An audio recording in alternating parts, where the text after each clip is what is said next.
Sir देखिए, जहां मोदी जी और योगी जी का बात आए, वहां दो बहुत ही बड़े बयानों का बात हम कर लेते हैं। एक रहेंगे, सेफ रहेंगे। एक है तो सेफ है। एक है तो सेफ है, और मोदी जी का एक बहुत पुराना बाइट है, बट बहुत ही वायरल बाइट है कि वो तो हम देख के समझ जाते हैं कि कौन झगड़े करवा रहे हैं। ये आग लगाने वाले कौन हैं, वो उनके कपड़ों से ही पता चल जाता है। तो इसके ऊपर आपका क्या मानना है?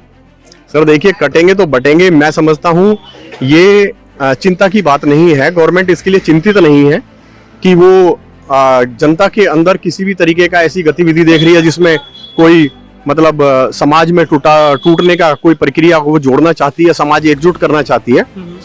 मैं समझता हूँ चिंता नहीं है, ये चेतावनी है, और ये चेतावनी हमें समझ लेनी चाहिए, क्योंकि ये पॉलिटिकल स्टंट है। इस कंडीशन में कटेंगे तो बटेंगे। अगर आज योगी जी और मोदी जी बोल रहे हैं तो काटेगा कौन, सवाल ये बनता है। और बांटेगा कौन? और बटेगा कौन? जी। बट कौन रहा है? बट समाज रहा है। सर एक छोटी सी सवाल, ये अगर महाराष्ट्र चुनाव नहीं हो, क्या अगर यूपी का चुनाव होता, क्या यही सेम स्टेटमेंट आता? यही आता, क्योंकि राम मंदिर के जो मुद्दे पे इन्होंने जो बात की थी, अगर हम बात करें आज युवाओं के लिए रोजगार से ज्यादा इन्होंने धर्म को स्थापित किया है। और मैं समझता हूं जहां पर धर्म रोजगार के ऊपर आ जाए या आम व्यक्ति की जरूरतों के ऊपर आ जाए, तो वहां पे ऐसे चुनावी जुमले मारना और ऐसे चुनावी स्टंट मैं समझता हूं लाजमी है।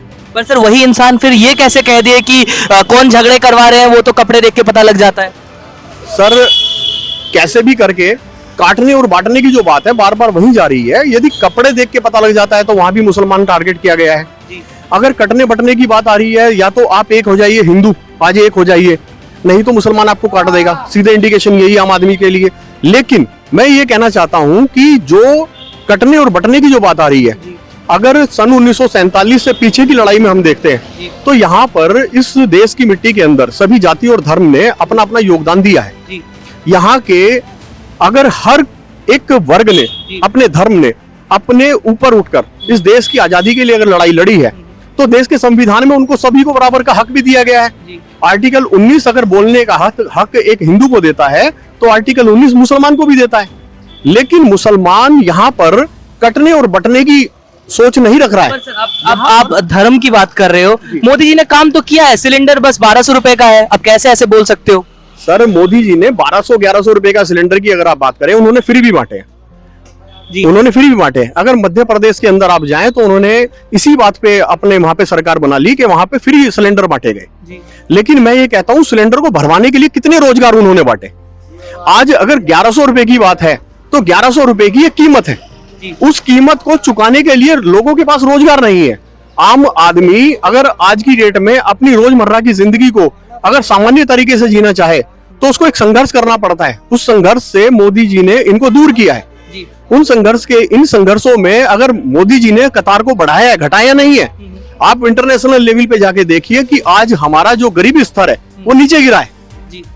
तो आज की डेट में अगर मोदी जी जितने भी हमारे लिए जो हक अधिकारों की जितनी भी बातें कर रहे हैं वो कागजी है, जमीनी नहीं है। तो हम लास्ट एक सवाल पूछना चाहेंगे। जस्ट 6 महीने पहले योगी जी एक कॉलेज के ऊपर, एक मेडिकल कॉलेज के ऊपर, क्योंकि हम आरएमएल के सामने खड़े हैं तो ये सवाल पूछना जायज है, झांसी के जो मेडिकल कॉलेज है उसके ऊपर बहुत बड़े बड़े बात किए थे कि इधर हम जो एनआईसीयू देंगे वो वर्ल्ड क्लास लेवल एनआईसीयू देंगे। और जस्ट पिछले 2 दिन पहले उधर ऑक्सीजन वार्ड में, एनआईसीयू वार्ड में आग लग गई और 10 नवजात शिशुओं का जान चली गई। उसके बाद उधर का सीएम क्या किया, सीएम ने उन्होंने ये बताया कि जो 10 बच्चों का जान गई है उसके लिए हम टीम बैठा रहे हैं और उनको कुछ रुपए मुआवजा देंगे। तो इसके ऊपर आपका क्या मानना है? देखिए सर, ये बड़ी दुखद घटना थी, मैंने भी ये पढ़ी है, और जब इस न्यूज से मैं इसको देखा तो मेरा भी मन भारी हुआ था। ये हमारे लिए बड़ी अफसोसजनक बात है कि आज हमारी कोई भी व्यक्ति कहीं पे भी इस गवर्नमेंट के अंदर सेफ नहीं है। सर गवर्नमेंट जो है बात कर रही है कि कौन सा government? Sir BJP government central में है, तो उसी को टारगेट करूंगा मैं। सेंट्रल में जो गवर्नमेंट है वो किसी भी तरीके से आज इंसान के ऊपर, आज वो अगर जानवर को वो महत्व ज्यादा देती है तो मैं समझता हूं इनके लिए इंसानी कीमत नहीं है। एक बेटी को मणिपुर के अंदर नंगा सड़क के ऊपर घुमाया जाता है, उसके अंदर गैंगरेप होता है, आज तक मोदी जी के मुंह से एक अल्फाज नहीं निकला। अगर बच्चे जलकर मर जाते हैं तो उसके ऊपर इंक्वायरी बिठा ली जाती है। अगर उसी हॉस्पिटल के अंदर मोदी जी, अमित शाह या योगी जी का तो खैर परिवार ही नहीं है, उन्होंने तो इस चीज से कल्टी की हुई है बिल्कुल हर तरीके से। तो अगर इनके परिवार से कोई अगर वहां पे उसका बच्चा कोई मरता तो क्या ये लोग इंक्वायरी बिठाते? मुआवजा दे रहे हैं।